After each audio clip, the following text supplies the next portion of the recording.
One day, the quartermaster approached with news to report. Alas, bad news. Your Grace, our food stocks have near run out. And about villages, folk have naught to spare, not even to trade. The Queen dispatched small groups of scouts. They were to scour the countryside for hunting camps, beekeepers, charcoal burners, any souls willing to trade food for coin or goods. The first scouts came back around dusk. The last 3 detachments returned not at all. At first, Meve suspected they'd fallen prey to monsters, the beastly or Nilfgaardian kind. Later, she learned the men had left naught of their belongings behind.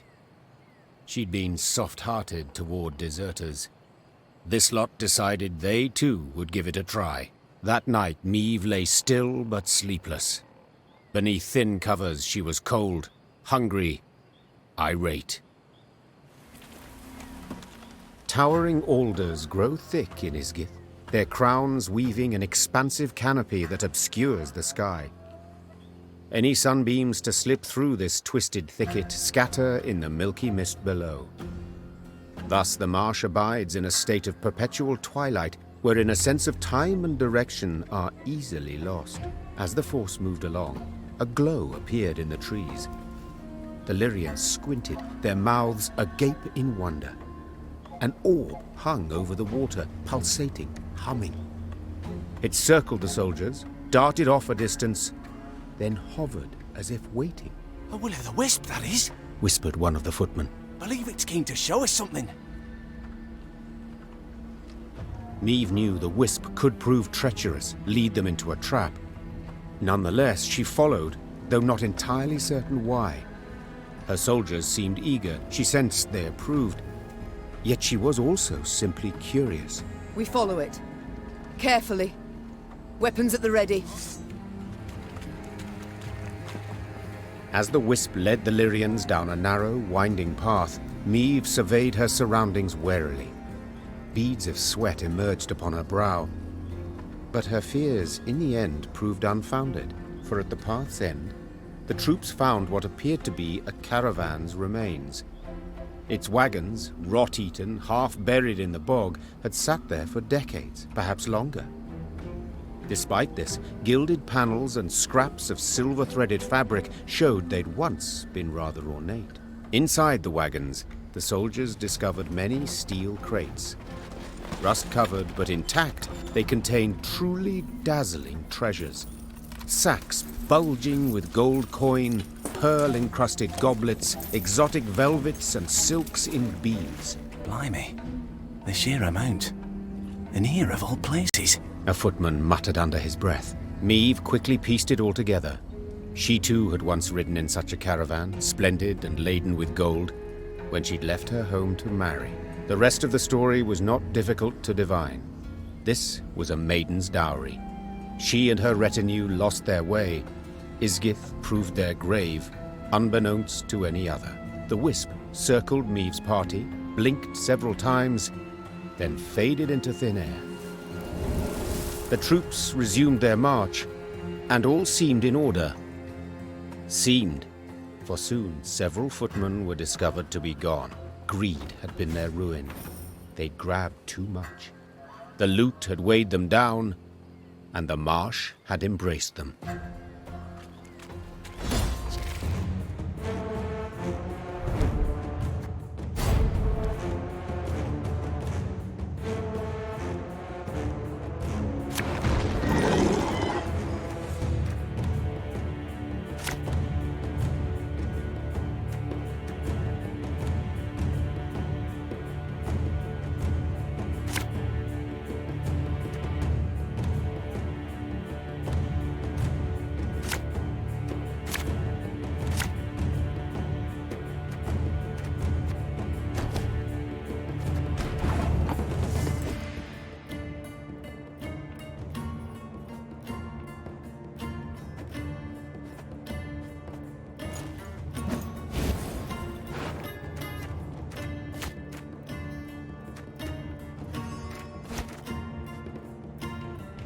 This could hurt.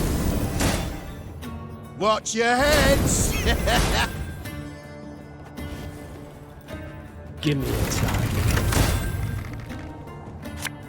Cursed traitors.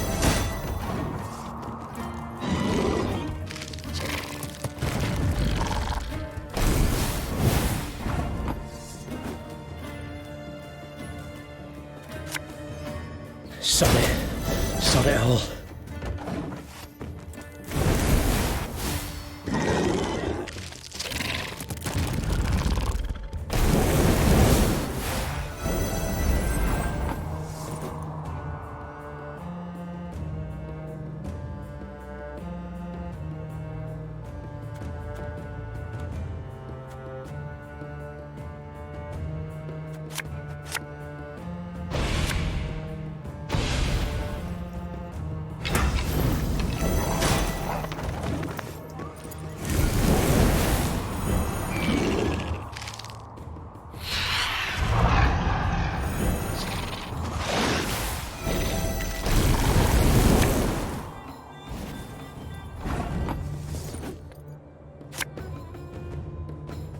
Couple of seconds, all right?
Has today the day?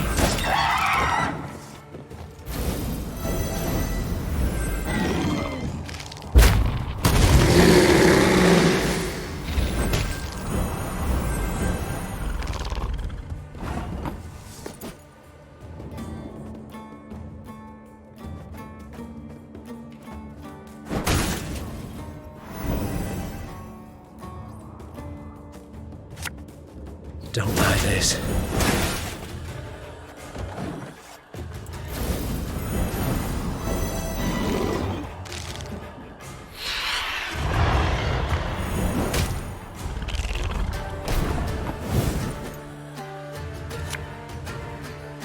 Don't need no weapon!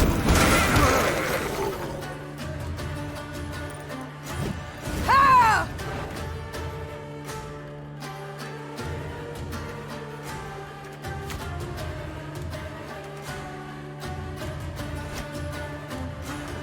You must sweat like a swine in that jacket. Cursed traitors. Tell me you jest. Our ballista, your command.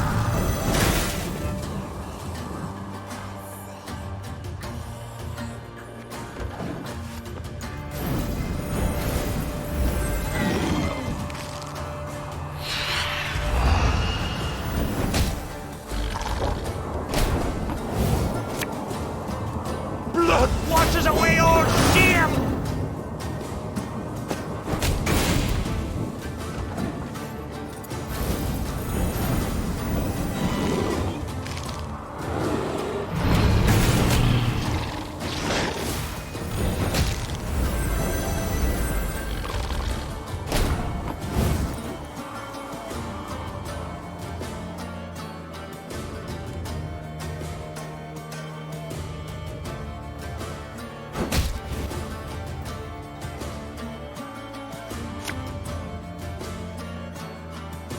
armor won't save.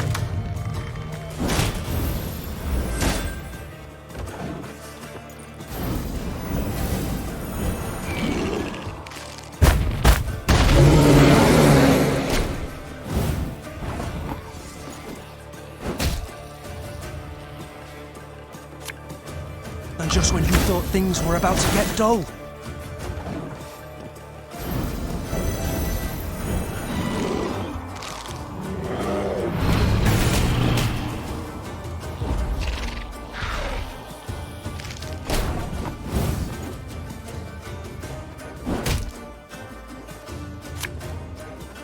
Company! Forward march!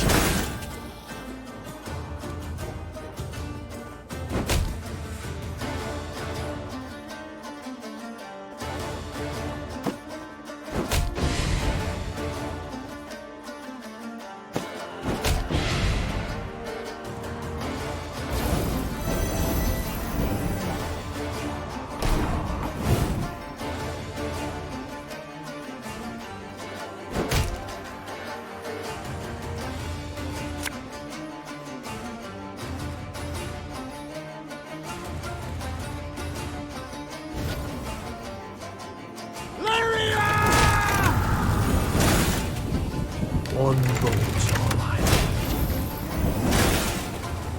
need. Give me a time.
In evading Nilfgaard's banners, Meve led her force into Angren's wildest reaches.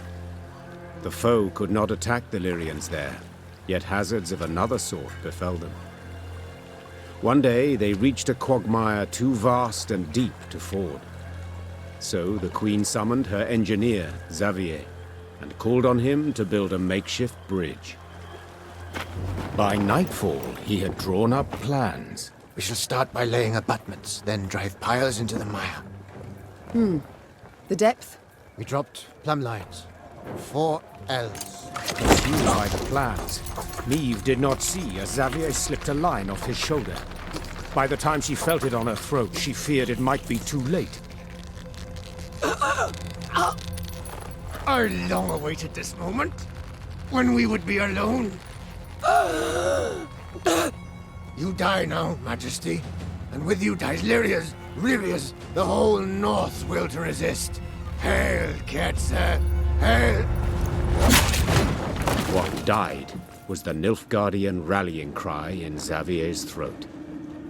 At the last instant, Gascon and Reynard rushed in to save the warrior queen, and thus proved their loyalty beyond any doubt. Your Grace! Your Grace! There was no answer, but Reynard could hear her breathe. Meve would live. It was several hours later when Meve finally came to. She opened her eyes, then Gascon and Reynard helped her to her feet. Careful, Your Majesty. I should have been more careful earlier. Damn it. If you two hadn't... No need for words. You needn't mention it. I couldn't disagree more. We're due for a long conversation. First of all, I owe you thanks. Second, my trust in you both has been heavily tarnished. I believe that goes without saying. Yet today you proved beyond all doubt that I can rely on you. So I thank you. To serve under your banner, Majesty, it is an honor. Likely I'd have put it differently, but Reynard seems to have the right idea. Very well. We've reassured ourselves of admiration for one another enough. We've matters to which we must attend. I trust as I lay there dead to the world, you did not sit about with your thumbs up your bums. Have you at least learned why Xavier betrayed us, sided with the Empire? In a manner of speaking, yes. Your Grace, the rogue who lunged at you, in truth, was one Gwalter ep Luinoch, a Nilfgaardian spy. Just a moment, that makes no sense. He saved my life in Mahakam, on the bridge. He did, for he had to. In one of the letters we found, Ep Dahi orders Gwalter to watch over Elder-in-Chief Hoog. The Scoia'tael in the mountains was sent there by Nilfgaard to recruit dwarves, but their commander, the Vixen, they feared she'd attack Bruva himself, something Eb Dahi wished to avoid. Naturally. For someone else could seize power, someone not so neutrally inclined. Someone more likely to aid me, gods forbid. This discovery you made how? We found in his toolbox a concealed compartment, letters inside. Though encrypted, we managed to decipher them. They were the Grey Rider for you to read. The swine. An Imperial spy in my ranks this whole time. But to wait so long to strike, why? He'd only just received the order. Another letter in the box, signed by General Eb Dahi, stated, to Gwalter ep Luinoch, eliminate M at first opportunity. Honourless bastards. They'll stop at nought. Now, Meve, you'll gain nought by getting riled. No sense to it. This is good news, in fact. Is that so? Think. Ep Dahi had a spy in our midst. He knew our movements, had his eye on us, his finger on the pulse. He knew our plans, who we parlayed with, and yet he didn't order your assassination. For you posed no threat. Well, clearly so much changed. Congratulations! Nilfgaard fears you now. And rightly so. But we found him in the rubble at Rosberg, midst the ashes. Precisely what placed him beyond suspicion. We suspect Gwalter enlisted with the Edanians some years past, infiltrated that army. He had a hand in Rosberg's defence. Then, when the time was right, he lent that same hand to its demise. Caused an explosion that tore a hole through its walls. It worked, but at a price. He suffered severe burns. If not for our medics, he'd have... Stop. So it was not elves who brought about the fort's fall as he claimed? A filthy lie to stoke the fires of racial hatred, to stir conflict and chaos and rage that would make the realm of Edirn waver and fall. If we're to judge by Rayla's actions, he was rather successful. Bastard. Yet even so badly hurt, in such pain, not for a moment did he drop his mummer's act. I've heard much of Nilfgaardian spies, Your Grace. They're trained from childhood, face constant indoctrination. They do anything for the Emperor, anything and everything. As soon as Gwalter spotted a chance to join our ranks, to be at your side, he took it, exploited it ably. To be brief, I've traitors all about me. Your Grace, you resent our actions, I understand, but... You, Willem, the Cad Caldwell, Gascon, Gabor, finally Xavier. Tell me how. How am I to trust anyone? You can't. Amongst all the realms in the north, You're Nilfgaard's sole rival. One remaining threat.